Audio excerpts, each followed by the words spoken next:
Yes, people, in this Guardian article, let's take a look at the US and UK and why they put sanctions on an alleged Cambodia cyber scammers and seized $15 billion in Bitcoin. Wow, that is a lot of Bitcoin. Let's take a look at what's going on here. So, obviously, Bitcoin is the number one cryptocurrency. So, there is a tendency for people to want to get hold of it.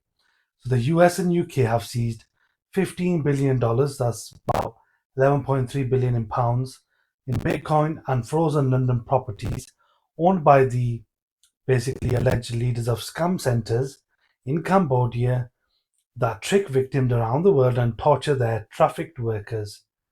Two Chinese born businessmen are among the six people hit by travel bans and sanctions that aim to tackle the growing threat of organized crime gangs carrying out online fraud globally on an industrial scale, according to The Guardian.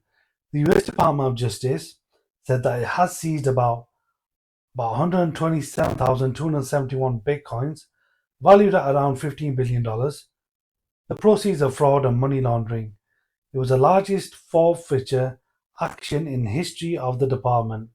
The frozen properties are thought to include a £12 million mansion on Avenue Road, one of London's most expensive addresses, a £95 million office block on Fenchurch Street in the heart of City of London financial district, and several flats in central London.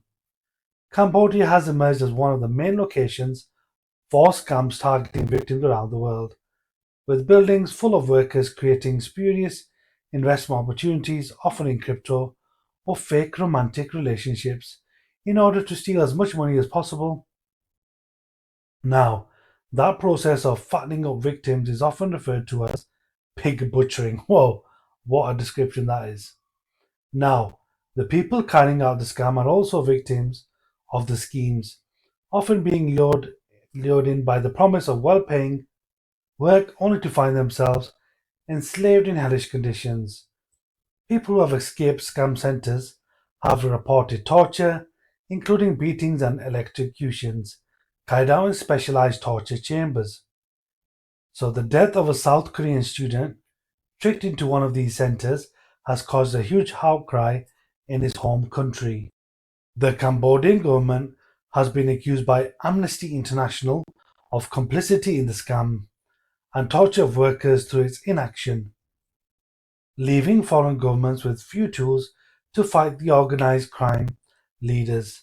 However, during 18 months of investigation, the UK's Foreign Office and the US Office of Foreign Assets Control identified several British assets belonging to the alleged ringleaders.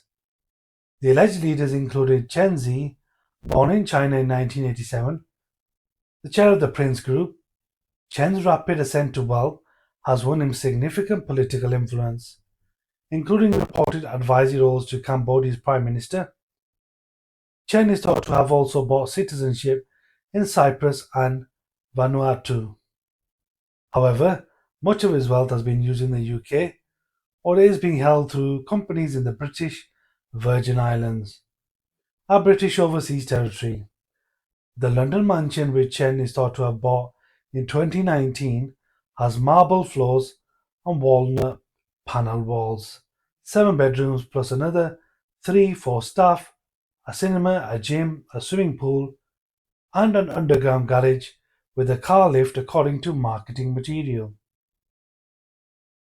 Chen and his associates used their earnings to buy watches, yachts, private jets, holiday homes, high-end collectibles, and rare artwork, including a Picasso painting bought through an auction house in New York City, the US Justice Department said. The Prince Group, which also owns casinos, property developments, and a commercial bank, is one of the companies hit by the sanctions, which will shut them out of the financial system of the US, UK, and many other allies.